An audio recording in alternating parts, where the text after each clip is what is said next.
Hello to everybody with a ruined childhood and awkward teen phase. Welcome to this video. I'm wearing the same exact Enderman hoodie as my last Minecraft video because I filmed these at the exact same time.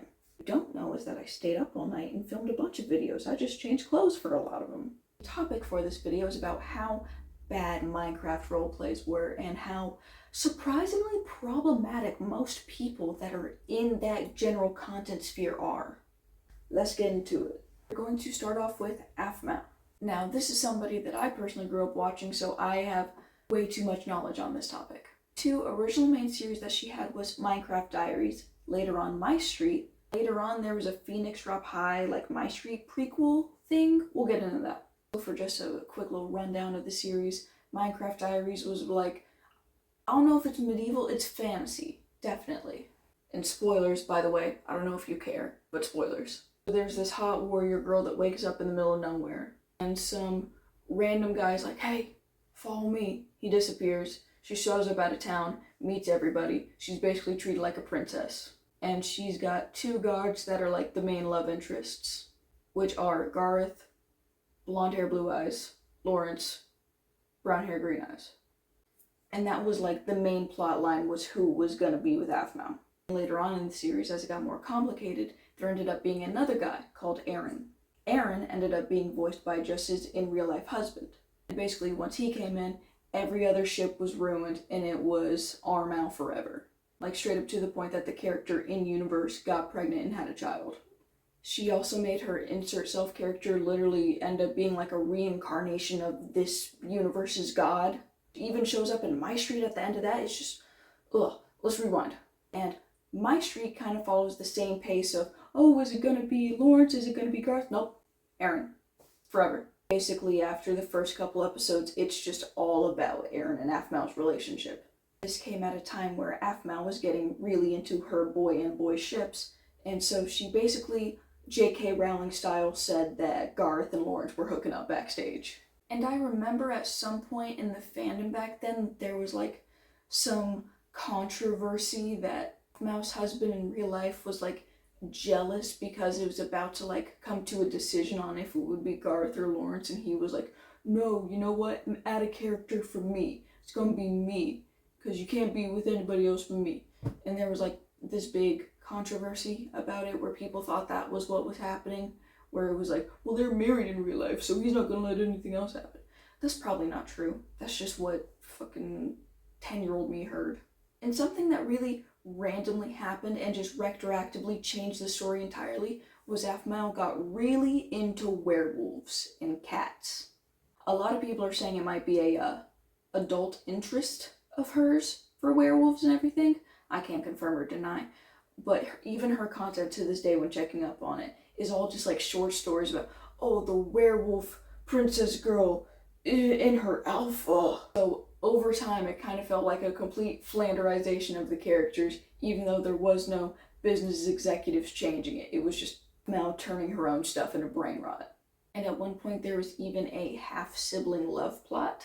This werewolf guy, Ian, was trying to like hypnotize her and make her his lover, and then we find out later on that they're half-siblings.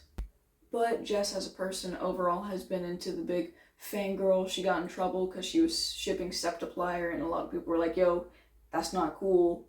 Mark and Sean literally said they're not vibing with that. Stop doing it.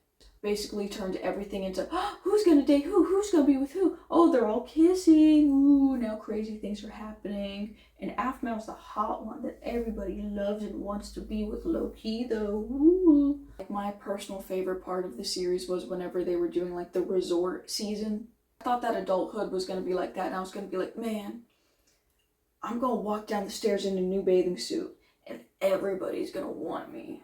Honestly, I still imagine myself as the person walking down the stairs anytime I try on a new bathing suit, not gonna lie. Like I was saying earlier, now her future content after stopping those series is kind of like, for a while there, it was just her and the voice actors, not really in character, just messing around with different mods or doing like Never Have I Ever or something. Now it's more like short films where it's just all about werewolves and basically the same repeated love story, just in a slightly different format.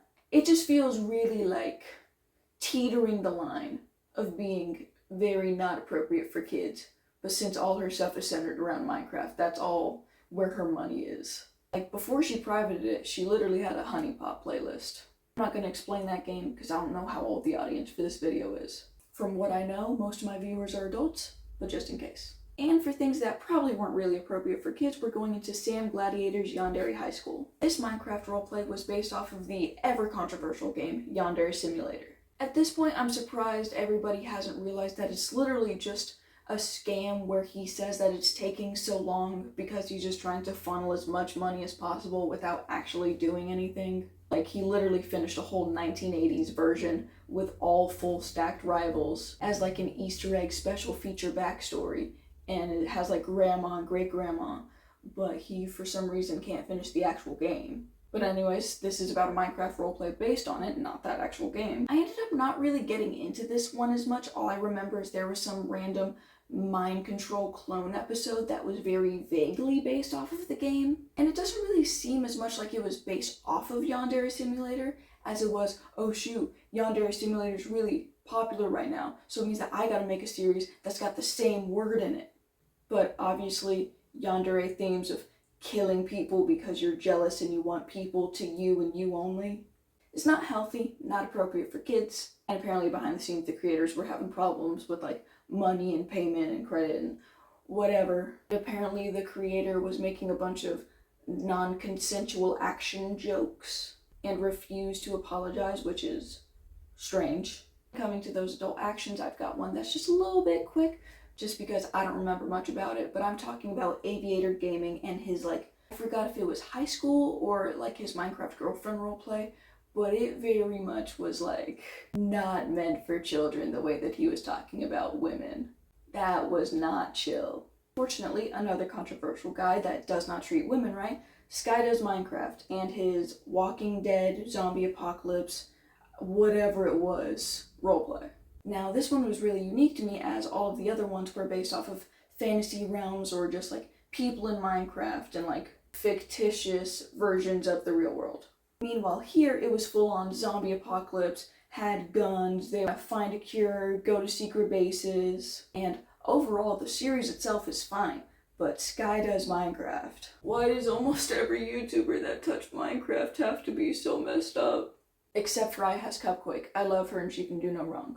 Which brings us into the modern day of Dream SMP. Well, not really modern day anymore. We got characters being traumatized, streamers themselves being traumatized, mistreating minors in the server, mistreating minors that were watching the servers, mistreating women. People weren't actually friends, it was just business. So many people being racist. Like, so many. Listen, if you don't subscribe, I'm gonna put you back in your Dream SMP phase. And the storyline was just so messy because it was like something with an egg, then like Bite Man was over here trying to set up a whole freaking country, and Quackity was having a casino with a freaking slime man, and Ronbu was having panic attacks in the corner and having memory loss and doing a lot of absolutely absurd things. Like, no harm to them, I can't believe that people were like taking Minecraft roleplay that seriously. And now I'm looking back on it and I'm like, bro, and I made so much Dream SMP fan art. Like, there was one point with my TikTok that I was just straight up like posting almost every single day with a whole new fully fledged drawing. Like, I don't know how I did that for that long. I wish I had that motivation now. It's insane. All of that in mind, I do find positives to this entire wreck of a video, which is that Minecraft is actually a great storytelling element and a great medium for it. Like when everybody was stuck inside and a bunch of people were trying to be Twitch streamers and they just kind of gained a community with other people through Minecraft and Minecraft SMPs because they saw Dream SMP blowing up and they were like, we can do that too. I love Minecraft. Let's hop back on. Let's have some fun. Let's make some new friends that are across the world that I otherwise never would have met if this kind of scenario didn't happen, you know? And I'm sure some people met like lifelong friends, maybe even lovers, but I have a personal story with these kind of Twitch streamers that kind of proves my point earlier about how almost everybody that touches this thing that gets semi-popular ends up being some controversial, horrible person. Because back in the day, whenever I was watching a bunch of these small streamers, I ended up being a part of a community for one. and that guy ended up being a horrible person, and I lost a friend group because of that.